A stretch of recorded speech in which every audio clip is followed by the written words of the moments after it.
শ্বশুরবাড়ি থেকে বাবা মায়ের সংসারের খরচের টাকাটা দেই। এটা আমার শ্বশুর শাশুড়ি একদমই পছন্দ করেন না। বিভিন্ন বাহানায় এগুলো নিয়ে আমাকে কথা শোনায়। আমার বাবা মা ফকির, তাই বিয়ের পরও মেয়ের কাছ থেকে হাত পেতে নাকি টাকা নেয়। প্রথম প্রথম কানে না নিলেও এখন বিষয়টা আমার খুব লাগে। শাশুড়ি মাকে অনেক বুঝিয়েছি যে আমি আমার মা বাবার বড় সন্তান। তারা আমাকে অনেক কষ্ট করে মানুষ করেছে। আপনার ছেলের দায়িত্ব যেমন আপনাদের দেখা, আমারও তেমন একই দায়িত্ব আমার মা বাবাকে দেখা। আমার শাশুড়ি বলেন, মেয়েদের বিয়ের পরে মা বাবার আবার কিসের দায়িত্ব পালন? এসব আজগুবি কথা আমাকে বোঝাতে এসো না। একটা প্রাইভেট ব্যাংকে চাকরি করি আমি। ছোটবেলা থেকেই পড়াশোনায় ভালো রেজাল্ট করতাম, তাই আমার দিনমজুর বাবা অনেক কষ্ট করে আমাকে পড়াশোনা করিয়েছেন। আমাকে নিয়ে বাবার অনেক স্বপ্ন ছিল। আমি অনেক ভালো অবস্থানে পৌঁছে বৃদ্ধ বয়সে তাদের দেখাশোনা করব। আমার আরও একটা বোন আছে, আলো। ও এবার ইন্টারে পড়ছে। ওর পড়াশোনার খরচ সহ সংসারের খরচাপাতিও দিতে হয়, কারণ বাবা এখন আর কাজ করতে পারেন না। রোগাক্রান্ত শরীর নিয়ে কোনো রকম চলাফেরা করেন। তাছাড়া আমি নিজেই চাকরি পাওয়ার পর বাবাকে বলেছিলাম, তোমার আর কষ্টের কোনো কাজ করতে হবে না, এবার তোমার অবসরে যাওয়ার সময়। মিনহাজ আর আমি একই প্রতিষ্ঠানে কর্মরত ছিলাম। পরবর্তীতে সে অন্য ব্যাংকে শিফট হয়, কিন্তু আমাদের যোগাযোগ থেকে যায়। সেখান থেকেই মিনহাজ আমাকে পছন্দ করে এবং তার পরিবার থেকে বিয়ের প্রস্তাব দেয়। বিয়ের আগে মিনহাজকে বলেছিলাম আমার পারিবারিক অবস্থার কথা। বলেছিলাম যে আমার পরিবারের হাল আমাকেই কিন্তু ধরতে হবে। মিনহাজের কোনো আপত্তি না থাকায় আমি বিয়ের জন্য মত প্রকাশ করি। তারপর পারিবারিকভাবেই আমাদের বিয়ে হয়। কিন্তু বিয়ের 1 বছর না হতেই বাপের বাড়ির খরচ চালানো নিয়ে কথা শোনাতে শুরু করে আমার শ্বশুর শাশুড়ি। তাদের কথা, চাকরি করে সব টাকা পয়সা যদি বাপ মাকেই দিয়ে দেয়, তাহলে আমার বাড়িতে থেকে অমন চাকরি করার কোনো প্রয়োজন নাই, বরং সংসারে মনোযোগ দাও। তিনি আমার পেছনে এমন ভাবেই লেগেছেন যে উনি আমার ভালো দিকটাও ভুলে যান। স্যালারির পুরো টাকাটাই যে আমি আমার বাবাকে দিই তা কিন্তু নয়। অল্প কিছু নিজের হাত খরচের জন্য রেখে বাকি টাকাগুলো 2 ভাগে ভাগ করি। অর্ধেকটা বাবাকে দেই আর অর্ধেকটা শাশুড়ি মায়ের হাতে তুলে দিই। কিন্তু শাশুড়ির এই দেয়ার বিষয়টা স্বীকার করেন না। আমার কথা স্বীকার করুক বা না করুক, আমার কাজ আমি করে যাব। মাঝে মাঝে শাশুড়ির পীড়াদায়ক কথাগুলো আমাকে খুব কষ্ট দেয়। এমনটা জানলে কোনোদিন বিয়েই করতাম না। যে বিয়ের কারণে নিজের পরিবারকেই চালানোর জন্য অন্যের কথা শুনতে হয়, সেই বিয়ে আমার কোনো প্রয়োজন ছিল না। কারণ আমি নিজের চোখে দেখেছি আমার দিনমজুর বাবা আমাদের জন্য কতটা কষ্ট করেছে। বাবাকে কোনোদিন দেখিনি একটা শার্ট বানিয়ে পরতে, নতুন একটা লুঙ্গি কিনতে, অথচ আমাদের 2 বোনের চাওয়া অপূরণ রাখেননি। কোনো আত্মীয় স্বজনের বাড়ি থেকে বিয়ে শাদির দাওয়াত দিলে অন্য চাচাদের শার্ট গায়ে জড়িয়ে সম্মান রক্ষা করত। ঈদ আসলে কত করে বলতাম, বাবা এবার তুমি একটা শার্ট বানাবে। বাবা হেসে দিয়ে বলতো, যখন তোরা বড় হয়ে চাকরি করবি তখন আমার কত শার্ট হবে, আর সেটাই হবে আমার আসল পাওয়া। তখন বাবার সরল মুখের দিকে চেয়ে থাকতাম আর মনে মনে বলতাম, তোমার চাওয়া যেন সৃষ্টিকর্তা পূরণ করে বাবা। বাবার ইচ্ছা পূরণ হয়েছে। প্রথম যেদিন স্যালারি পেয়েছিলাম সেদিন মার জন্য একটা তাঁতের শাড়ি, বোনের জন্য একটা 3 পিস আর বাবার জন্য 3টা শার্ট কিনেছিলাম।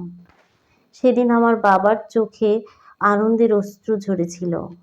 কারণ চাচারা এবং প্রতিবেশীরা অনেকেই বলতো, লুৎফার তুই গরিব মানুষ, দিন এনে দিন খাস, সেখানে এত কষ্ট করে মেয়েদের লেখাপড়া শিখিয়ে কি করবি? বিয়ে দিলে তো পরের ঘরে চলে যাবে, তখন তোর কোনো খোঁজ খবর আর রাখবে না, তোর সারা জীবন কষ্ট করেই খেতে হবে। বাবা বলতো, সেই সময় তো আসুক, তখন দেখা যাবে, কিন্তু তোমরা এগুলো বলে আমার মেয়েদের মন ছোট করো না। জীবনের এতটা পথ চড়ায় উতরায় আজ যখন সেই দায়িত্ব পালন করতে চায়, তখন বাধা হয়ে দাঁড়িয়েছে আমার শ্বশুর শাশুড়ি। শাশুড়ি শুধু যে ঘরের মধ্যেই বলে সীমাবদ্ধ তা নয়, আত্মীয় স্বজনদের সামনেও এগুলো বলে অপমান করে, কটু কথা শোনায় আমাকে।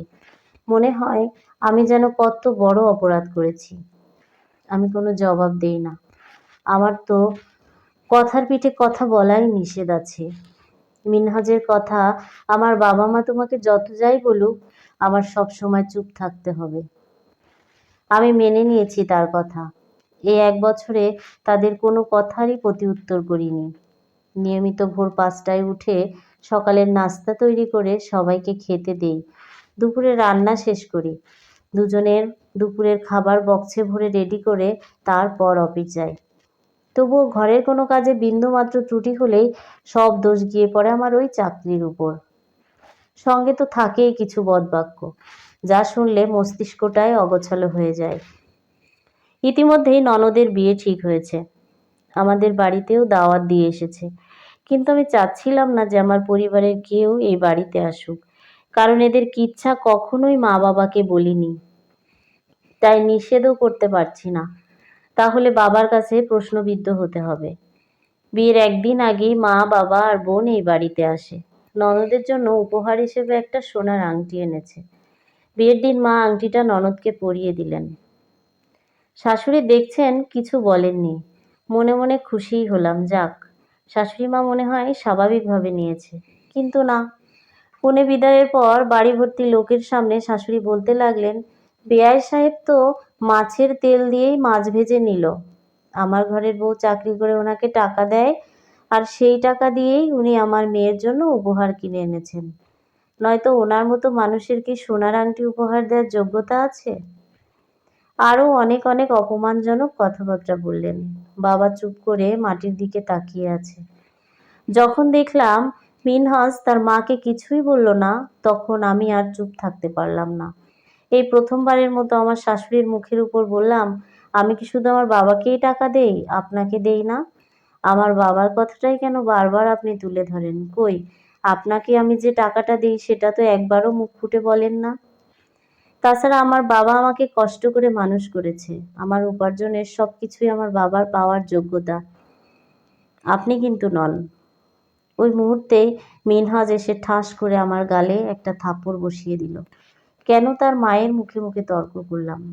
তার এমন ব্যবহার দেখে আমি অবাক হলাম। বুঝতে পারলাম না কি হলো আমার সাথে। নিজের অজান্তেই চোখের কোণ ঘেঁষে জল গড়িয়ে পড়ল। এ আমি কোন মিনহাজকে দেখছি? যে মানুষটা আমাকে কথা দিয়েছিল বিয়ের পর আমার চাকরি করতে কোনো সমস্যা হবে না, আরও কত কথা। তার সেই ভরসাতেই আমি বিয়ের পিঁড়িতে বসেছিলাম। আর আজকে যে সেই মানুষটাই এত মানুষের সামনে আমার গায়ে হাত তুলল, কোন অপরাধ? বাবাকে বললাম, চলো বাবা, এখানে আর 1 মুহূর্তও নয়। এখান থেকে আমাদের বিদায় নেওয়ার সময় হয়েছে।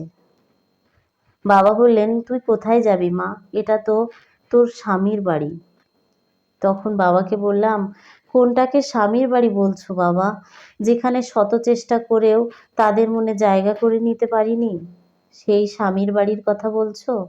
এমন স্বামীর বাড়ির চেয়ে আমার বাবার কুঁড়ে ঘর অনেক ভালো, অনেক শান্তির। চলো বাবা। আসার আগেই মিনহাজের মুখোমুখি কিছু কথা বললাম, তুমি আজ যেটা করলে সেটার জন্য তুমি অনুতপ্ত হবে কিনা জানি না, তবে আজ কিছু কথা বলে যেতে চাই। বিয়ের পর থেকেই আমার সাথে খারাপ ব্যবহার করে আসছে তোমার মা, যেগুলো তোমাকে বলিনি কোনো দিনই, কখনোই। কিন্তু আজ না বলে পারলাম না। আর আমার বেতনের পুরো টাকাটাই আমার বাবাকে কিন্তু দেই না। টাকাটা 2 ভাগে ভাগ করে অর্ধেক টাকা তোমার মাকে দেই আর অর্ধেকটা বাবাকে দেই। এগুলো তোমার কাছে আমি কখনোই বলিনি। তুমি তোমার নিজের মা বাবার প্রতি অন্ধ হয়ে গেছো, তাই আমার দোষটাই তোমার চোখে ধরা পড়ছে। তাই অনেক ভেবেচিন্তে দেখলাম সংসার জীবন আমার জন্য না। আমি আমার মা বাবা বড় সন্তান, তাদের প্রতি আমার অনেক দায়িত্ব। সেই দায়িত্ব থেকে আমি এড়িয়ে যেতে পারবো না। আমি চলে যাচ্ছি, সঙ্গে আরেকজনকে নিয়ে যাচ্ছি, যে শুধু আমার মধ্যেই বেড়ে উঠবে। বেরিয়ে আসার সময় মিনহাজ বাধা দিল না। বুঝতে পারলাম তার কাছে আমার প্রয়োজন হয়তোবা ফুরিয়ে গেছে।